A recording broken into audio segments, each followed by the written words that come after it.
अस्सलाम वालेकुम। मैं हूं आपका मेज़बान वक़ार अहमद और मैं आपको खुशामद कहता हूं अपने रोज़ाना के पॉडकास्ट आज की मगरबी दहशतगर्दी में, जहां पे हम जायज़ा लेते हैं दिन भर में रोनमा होने वाले मगरबी दहशतगर्दी, इस्लामियत और मुनाफ़िक़त के वाक़यात का।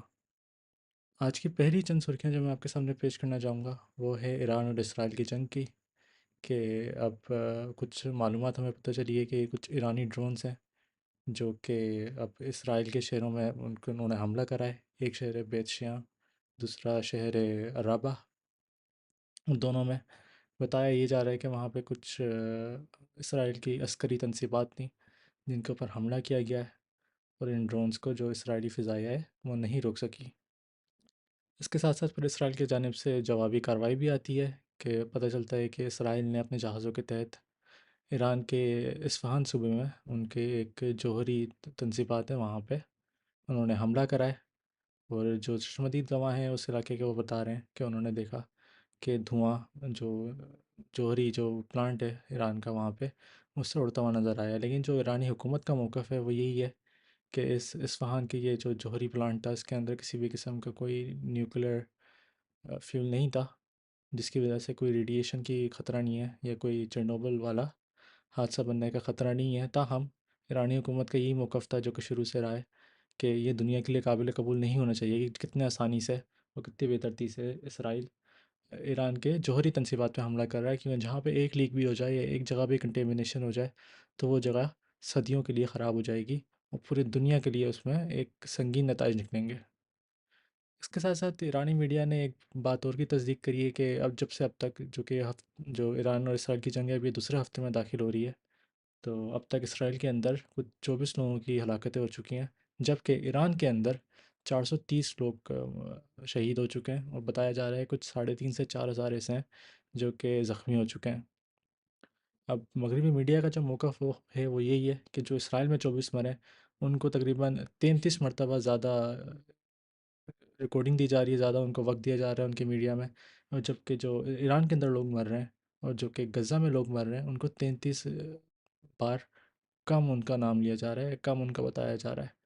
इसके साथ साथ जो एक मौक़िफ़ है ईरानी हुकूमत का वो यही है कि हम जब हमले करते हैं तो इसराइल के अस्करी तनसीबात पे करते हैं, वहाँ पे लोग नहीं मरते, वहाँ पे हलाकतें नहीं होती, वहाँ पे कोई ज़ख्मी नहीं होता। लेकिन जब इसराइल की जानिब से हमारे ऊपर हमला आता है तो वो लोगों पे हमला करते हैं, वो निहत्तों को मारते हैं, वो सिविलियंस को मारते हैं, शहरियों को मारते हैं जिनका इस जंग से कोई ताल्लुक़ नहीं है। और ये जो हमारे पास नंबर आ रहे हैं वो इसी बात की अक्कासी करते हैं। एक चूरन बनाया जा रहा है और बेचा जा रहा है पूरी मगरबी मीडिया में और मगरबी दुनिया में कि जब से ये ईरान और इसराइल की जंग शुरू हुई है तो ईरान के जो लोग हैं वो उठ खड़े हुए हैं इसराइल के ख़िलाफ़ नहीं बल्कि अपनी ही हुकूमत के ख़िलाफ़। और बताया जा रहा है मगरबी दुनिया को कि यहाँ पे नारेबाज़ी हो रही है और बोला जा रहा है कि ईरान की हुकूमत को हम खुद गिरा देंगे, हम ईरान की हुकूमत से नफ़रत करते हैं। और 1970 की दिहाई में जो कि वहाँ का जो शाही ख़ानदान था उसकी हुकूमत उसका तख्ता पलटा था, जो इनकलाब आया था, तो उन लोगों को उस शाही ख़ानदान को हम वापस लेकर आएंगे, हम उसको सपोर्ट करते हैं। एक चूरन और भी बेचा जा रहा है ख़ासतौर पे सोशल मीडिया पे आजकल कि कुछ 65 या 70% ईरान के लोग ऐसे हैं जो कि चाहते हैं कि ईरान से जो अल्लाह लिखा हुआ है उसके झंडे पे जो अल्लाह का कलाम लिखा हुआ है उसको हटा दिया जाए, बल्कि जो फ़ारसी जो शेर था उसको वापस ले आया जाए। साथ साथ ऐसे भी वो जाली पोल्स दिखाए जा रहे हैं इसमें बोल रहे हैं कि जो ईरान के लोग हैं वो मज़हब से दूर जा चुके हैं, अब वो इस्लाम पे यकीन नहीं रखते और ये जो हुकूमत है वो ज़बरदस्ती इस्लामियत थोप रही है उनके लोगों के ऊपर। अब ये वही एक कड़ी है, एक मुसलसल चलते हुए बयानात की, एक बयानिया की, एक झूठे बयानिए की, जो कि हम कई दिहाइयों से देखते हुए आ रहे हैं कि हर कुछ अरसे के बाद सोशल मीडिया पे एक पोस्ट बड़ी वायरल होती है कि जिसमें दिखाया जाता है कि बग़ैर पर्दे की ईरानी औरतें यूनिवर्सिटीज़ में बैठी हुई हैं और बताया जा रहा है कि ये इस्लाम आने से पहले ये ईरान कितना प्रोग्रेसिव था और कितना आगे बढ़ा हुआ था, और जब से इस्लाम आया है इस मशरिक़ वस्ती में, जब से इस्लाम ने मुकम्मल तौर पर फ़ारसी दुनिया को तबाह कर दिया। उसके साथ साथ एक चूरन ये भी बेचा जा रहा है कि सोशल मीडिया चैनल्स पे बिलखुसूस ट्विटर पे और रेडिट पे लोग आ रहे हैं और बोल रहे हैं कि हम ईरान में रहने वाले हैं, हम तेहरान में रहने वाले हैं, आपको जंग के बारे में जो सवालात पूछने हैं वो आप पूछ सकते हो। ये तमाम चीज़ें जो हो रही हैं ये अचानक से अब आप देखेंगे हर जगह पे आपको ईरान ईरान ईरान नज़र आएगा सोशल मीडिया पे, और आपके लिए ज़रूरी ये बात ये है कि आप इन बातों पे भरोसा ना करें। क्योंकि ये इस तरह के जो पोस्ट दिखाए जा रहे हैं और ये जिस तरह के लोग आ रहे हैं तेहरान से बोल रहे हैं कि हम तेहरान से हैं, और जब वो बात करते हैं वो सिर्फ़ ईरानी हुकूमत का मज़ाक उड़ाते हैं, ईरानी हुकूमत को बुरा-भला बोलते हैं। वो बोलते हैं हमारे लिए जो शाही ख़ानदान था वो ज़्यादा अच्छा था। इस बात में कोई हकीकत नहीं है। जो सबसे इम्पोर्टेंट बात आपको याद रखनी चाहिए वो ये है कि ईरान और तेहरान के अंदर इंटरनेट बंद हुआ है। वहाँ का कोई भी रहने वाला इंसान इंटरनेट को एक्सेस नहीं कर सकता जब तक कि ईरानी हुकूमत ना खोले उसको। तो ये जो तमाम लोग आ रहे हैं जो कि इंटरनेट पे पूरे ये एक साजिश रचाई जा रही है इस्लामी दुनिया के ख़िलाफ़ और ईरान की हुकूमत के ख़िलाफ़, वो सिर्फ़ और सिर्फ झूठ पे मबनी है। और इस तरह के कोई पोल्स नहीं है। इस तरह के जो पोल्स होते हैं तो ये एक्सपेक्टेड पॉपुलेशंस में होते हैं, ईरान के उन लोगों के होते हैं जो कि मगरबी दुनिया में ही रहते हैं, जिनका कोई समाजी ताल्लुक़ नहीं होता, जिन्होंने अपनी पूरी ज़िंदगी में कोई कदम नहीं रखा होता ईरान पे। लेकिन उनकी जो ओपिनियंस हैं वो मगरबी मीडिया में चूरन की तरह बेची जाती हैं कि वो किसी तरह मशरिक़ वस्ती में जो इस्लाम का फुटहोल्ड है और जो ईरान का फुटहोल्ड है उसको ख़त्म किया जा सके। आज की अगली सुर्खी जो मैं आपके सामने पेश करना चाहूँगा वो अमेरिका से है कि अमेरिकी सदर डोनाल्ड ट्रंप ने एक अप्रूवल दे दी है जिसके तहत अमेरिका के जो बड़े बमबारी जहाज़ हैं बी 2 बॉम्बर्स, वो उन्होंने परवाज़ भर ली है अमेरिका से। अब वो जा रहे हैं मशरिक़ वस्ती की तरफ। उसके साथ साथ इटली पे वहाँ पे अमरीकी फ़िज़ाइया के कुछ F-16 तैयारे थे जो कि उन्होंने वहाँ से उड़ा के अब सऊदी अरब में जमा कर दिए हैं। कुछ दिनों पहले हमें पता चला था कि यूएसएस निमिट्ज़ उनका जो जंगी बेड़ा है, जो बहरी बेड़ा है, वो मशरिक़ वस्ती पहुँचने वाला है। वहाँ पे 2 बहरी बेड़े एक साथ खड़े हुए होंगे। तो इस नज़रिए में अब बताया जा रहा है कि आने वाले 2 या 3 घंटों में डोनाल्ड ट्रंप का आखिरी फ़ैसला आने वाला है कि अलबत्ता क्या अमेरिका ईरान के ऊपर हमला करना जा रहा है या नहीं जा रहा। अब एक रवैश जो हमें नज़र आ रही है वो यही नज़र आ रही है कि किसी न किसी तरीके से अमेरिका को ज़बरदस्ती धकेला जा रहा है इसराइल की जानिब से इस जंग में। और इसकी जो अगली कड़ी है, जो चीज़ इसराइल मांग रहा है अमेरिका से, वो उनके बंकर बस्टर बॉम्ब्स हैं, जिसके बारे में मैं आपसे पेश करता हूँ कुछ एनालिसिस।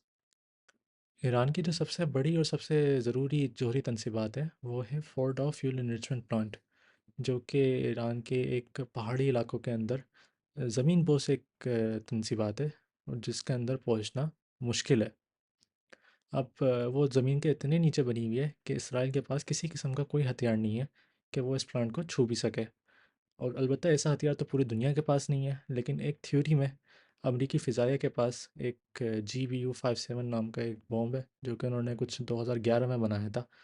और उनके पास भी तकरीबन इस तरह के सिर्फ और सिर्फ 20 बम हैं जो कि वो इस्तेमाल कर सकते हैं। और थ्योरी इसराइल की जानिब से ये है कि अमेरिका के पास जो ये जहा बम रखे हुए हैं और अमेरिका के जो जहाज़ हैं, अगर ये दोनों हमें दे दिए जाएँ या दोनों अमेरिका इस्तेमाल कर ले, तो इसराइल ये ईरान के जो फ़ोर्डो तनसीबात है, उसको हम तबाह कर सकते हैं या कम से कम उसको चोट पहुँचा सकते हैं। अब जो अस्करी जो एक्सपर्ट्स हैं, उनसे अगर इस बात की एनालिसिस ली गई है, तो हर किसी का कहना यही है कि ये जो हथियार है सिर्फ़ एक थ्योरी में काम कर सकता है और जितनी घेरी और चट्टानों के इलाकों में ईरान ने अपने इस फैसिलिटी को बनाया हुआ है, उस तक पहुंचना लगभग नामुमकिन है, ख़ास तौर पे अगर आप सिर्फ़ और सिर्फ जहाज़ों का इस्तेमाल कर रहे हो। और इसके बाद अगला सवाल यही उठता है कि अगर ये हमला कर देते हैं तो ईरान का क्या जवाब आएगा? क्या ईरान के पास वाकई में कोई जौहरी हथियार है जो कि इसके जवाब में इस्तेमाल कर सकता है? क्योंकि जितना इसराइल बोलता है कि ये ईरान के पास एक जौहरी हथियार होना हमारा ना होने का सवाल है, बिल्कुल उसी तरह इसराइल भी यही तस्वुर करता है कि अगर हमें जौहरी हथियार नहीं रखने दिया गया तो हमारे भी ना रहने का सवाल उठ सकता है। एक एग्जिस्टेंशियल प्रॉब्लम है हम दोनों के लिए। तो उसके नतीजे में अब देखना बाकी है कि अब डोनाल्ड ट्रंप का क्या फ़ैसला आता है। अलबत्ता कि वो इन बमों को इस्तेमाल करने की इजाज़त देते हैं। अगर दे देते हैं और ये नहीं हो पाता तो फिर क्या इसराइल और अमेरिका की फ़ौजें क्या अपने जूते उतारेंगी ज़मीन पे? क्या वहाँ पे अब अपने फ़ौजियों को भेजा जाएगा इसके बाद?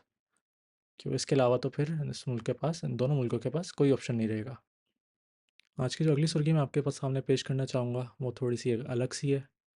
अब ये मगरबी दहशतगर्दी की सीधा-सीधा मसाल नहीं है, बल्कि एक सवाल है उठने वाला कि अब मगरबी दुनिया इसका क्या क्या जवाब देगी? कि इस वक्त पे जहाँ पे इसराइल ने ज़बरदस्ती अमेरिका का जो ध्यान ध्यान है वो अब ईरान की तरफ मोड़ दिया है। पिछले कुछ महीनों से लगातार एक बयानिया बन रहा था मगरबी दुनिया में कि अगली जो बड़ी जंग होने वाली है, अगली जो बड़ी लड़ाई होने वाली है हमारी, वो चाइना के साथ ही है। लेकिन अब चूँकि अमेरिका को अपनी कश्ती को वहाँ से हटाना पड़ा, अपना जो भेरी बेड़ा था, उन्होंने साउथ चाइना सी से निकाल के मशरिक़ वस्ती की जानिब भेजा यूएसएस निमिट्ज़ को। तो उसके बाद अब सीएनएन की जानिब से एक सुर्खी आती है जिसमें वो इल्ज़ाम लगा रहे हैं चाइना की भेरिया को कि वो लगातार अपने नए एयरक्राफ्ट कैरियर्स का इस्तेमाल कर रहे हैं, जो उनके नई जो भेरी बेड़ा है चाइना का कुछ 70 कश्तियों पे मुश्तमिल। उसने जापान के एक्सक्लूसिव इकोनॉमिक ज़ोन में, यानी कि उनके जो बॉर्डर्स हैं, उसके अंदर घुस के अपनी जंगी मशक़ें करी। उसके साथ साथ एक और जंगी मशक़ उनकी दूसरी जो बहरी बेड़ा है, द लियोनिंग, उसने फ़िलीपींस की पानी पानी में अपना अपने जंगी मशक़ें करी। तो ये एक चैलेंज किया जा रहा है, एक बज़ाहिर एक चैलेंज मिल रहा है चाइना की जानिब से मगरबी दुनिया को, कि अब तुम लोग अपनी अटेंशन क्या मशरिक़ वस्ती की तरफ करोगे या आप चाइना की तरफ करोगे। तो एक तरह से बांटने का एक तरीका, एक सिलसिला है। और हम एक थोड़ी सी इंटरेस्टिंग ये इसका एक नज़रिया देख रहे हैं चाइनीज़ हुकूमत का, कि वो किस तरह से अपने इस खित्ते को आगे लेके बढ़ रहे हैं। आज की जो अगली सुर्खी मैं आपके सामने पेश करना चाहूँगा वो रूस की जानिब से एक वार्निंग सी दी गई है इसराइल की हुकूमत को और अमेरिका की हुकूमत को, रूसी सदर व्लादिमीर पुतिन की जानिब से, कि जो ईरान का एक बुशेर एक जोहरी तनसीबात है जो कि रूस ने बनाई थी ईरान के लिए, और वहाँ पे तकरीबन 600 कुछ रूसी बाशिंदे हैं जो कि उसी इलाके में रहते हैं, उधर ही काम करते हैं। वो काफ़ी सालों से ये सिलसिला चलता हुआ आ रहा है। तो उन्होंने एक डिमांड रखी है व्लादिमीर पुतिन ने दोनों मुल्कों से, कि किसी भी सूरत में किसी भी तरीके से जो रूस के शहरी जो बसे हुए हैं ईरान के अंदर उन पे हमला नहीं होगा। जिसके नतीजे में अब डोनाल्ड ट्रंप ने तो इस बात का बज़ाहिर वादा कर दिया है। उसके साथ साथ जब ये जंग की शुरुआत हुई थी उस वक्त जो इसराइली मीडिया थी और इसराइली फ़ौज थी, उन्होंने बड़े एक सीना तान के उन्होंने झूठ छापा था दुनिया के अखबारों में कि हमने जो रूस का बनाया हुआ बुशेर एक जोहरी तनसीब है उस पर हमला करा है। उसके बाद अब रूस ने कंफर्म कर दिया है कि इसराइल की तरफ जानिब से झूठ बोला गया था, इस फैसिलिटी पे कोई हमला नहीं हुआ है। उसके साथ साथ इसराइल ने यह भी वादा करा है कि एक जो ये ईरान की अपनी जो एक जोहरी तनसीबात है, हम उस पे हमला नहीं करेंगे। ये साल जो है एक मगरबी दुनिया के लिए एक परेशान कुन आलम बन चुका है, क्योंकि लगातार इन लोगों के जो दहशतगर्दी है, इन लोगों की जो मुनाफिकत है, उसके जवाब में इनको मिज़ल्स खाने पड़ रहे हैं। अब चाहे वो यूक्रेन में हो, चाहे वो इसराइल में हो। अब कुछ दिनों पहले मैंने आपको एक एनालिसिस पेश करी थी कि इसराइल के जो 3 बड़े एयर डिफेंस सिस्टम्स हैं, आयरन डोम को हटा के थाड, एरो 3 और डेविड स्लिंग, उन सब के जो मिज़ल्स हैं इसराइल को कम पड़ रहे हैं। अब वो इस तरह से ईरान के हमलों को नहीं रोक पा रहे जिस तरह के वो पहले रोक पा सकते थे। उसके साथ साथ एक सुर्खी आती है यूक्रेन की एक तकरीबन तकरीबन सरकारी इदारे से, जहाँ पे वो एक चूरन बेच रहे हैं अपने लोगों को, कि जो अमेरिकी कंपनी है डिफेंस कंपनी रेथियन, जो कि उनका एयर डिफेंस सिस्टम पेट्रियट उसके मिज़ल्स बनाती है, उसने अपने एक तनसीबात को वसी कर दिया है अमेरिका के अंदर भी, यूरोप के अंदर भी। और अब बोला जा रहा है कि सालाना तौर पे 1000 से ज़्यादा ऑर्डर्स मिज़ल्स के हम देंगे। अब ये एक इंटरेस्टिंग सी बात क्यों है? इसकी इंटरेस्टिंग बात ये है कि अब चूँकि अब मगरबी दुनिया को काफ़ी हद तक उसको अपने मुँह की खानी पड़ रही है, तो उनको झूठ पे उतरना पड़ रहा है। उनको ये बोलना पड़ रहा है कि हम मिज़ाइल्स बहुत ज़्यादा बढ़ा रहे हैं। जिस तरह अभी मैंने आपके सामने पेश करा कि इसराइल ने एक खबर फैलाई जो कि फिर रूस ने बोल दिया ये झूठ थी, इस बात में कोई हकीकत नहीं है। तो ये एक डूबता हुआ नैरेटिव है, एक ये डूबती हुई नैया है, और ये अपने मीडिया के तहत कोशिश कर रहे हैं कि किसी न किसी तरह अपने इस चूरन को बचा सकें। अभी दुनिया में कोई ऐसी फैसिलिटी नहीं है जो कि 1000 पेट्रियट मिसाइल्स बना सके, और जो बनाने वाली कंपनी है, जो इदारा है रेथियन, उसके पास इतने ऑर्डर पहले से ही मौजूद हैं, तकरीबन 2.5 या 3 साल तक वो कोई नए ऑर्डर ले भी नहीं सकते। और ये कोई ऐसी चीज़ नहीं है जो कि वो दरख्तों पे उग रही हो वो निकाल के सामने पेश कर दें। तो ये एक डूबती हुई नैया है, एक डूबता हुआ चूरन है, एक डूबता हुआ बयानिया है जो कि अपने आखिरी पहियों पे चल रहा है। और हम देख रहे हैं कि ये किस तरह से टूटते हुए आ रहा है, और किस तरह से एक जो बयानिया बनाया हुआ था पूरी दुनिया में कि इसराइल के ऊपर हमला नहीं हो सकता, उनका जो एयर डिफेंस सिस्टम है इतना वसी है और इतना स्ट्रॉन्ग है, वो सारा चूरन अब ख़त्म होते हुए आ रहा है। आज की आखिरी जो ख़बर है मैं आपकी फ़लस्तीन की पेश करना चाहूँगा, कि एक मामूल बन चुका है हर रोज़ के इख्तिताम में मैं आपको बताता हूँ। तो आज कुछ गज़ा ह्यूमैनिटेरियन फाउंडेशन के इस इमदादी ड्रामे में जो अमेरिका और इसराइल का है, उन्होंने तकरीबन लोगों को बुलाया खाना खाना देने के लिए, इमदाद देने के लिए, और रास्ते में उनको 11 लोगों को शहीद कर दिया, जिसमें 3 छोटे बच्चे शामिल थे। यानी कि बच्चों तक को बुला के, बच्चों को झांसे में डाल के उनका कत्ल कर रहे हैं ये इसराइली लोग। और आखिरकार एक अमेरिका में कुछ महीनों पहले एक बड़ी एक कंट्रोवर्सी हुई थी, एक बड़ा केस चला था, कि जब एक फ़लस्तीन ज़ात के स्टूडेंट को गिरफ़्तार कर लिया था ट्रंप की हुकूमत ने, सिर्फ इस बुनियाद पे कि वो फ़लस्तीनी है और वहाँ पे वो एहतजाज कर रहा है, जो कि अमेरिका के हर शहरी का हक़ होता है। अमेरिका में बसने वाले हर एक शहरी का हक़ होता है। तो उसको एक गैरकानूनी तौर पे हिरासत में लिया हुआ था। अब पिछले 3 महीनों से तकरीबन 104 दिन से उसको जेल में रखा हुआ था। अब उसको आखिरकार रिहा करना पड़ा जब वहाँ की अपनी अदालत ने एक फ़ैसला दिया कि अगर आप फ़लस्तीन के बारे में कुछ बोल रहे हो तो ये फ़लस्तीन के बारे में बोलना कुछ कोई गैरकानूनी चीज़ नहीं है। यहाँ पे मैं अपने पॉडकास्ट का इख्तिताम करता हूँ। उम्मीद है आपको मेरा काम पसंद आया हो। अगर पसंद आया तो आप मेरी वीडियो को लाइक करें, चैनल को सब्सक्राइब करें। बहुत बहुत शुक्रिया। अल्लाह हाफ़िज़।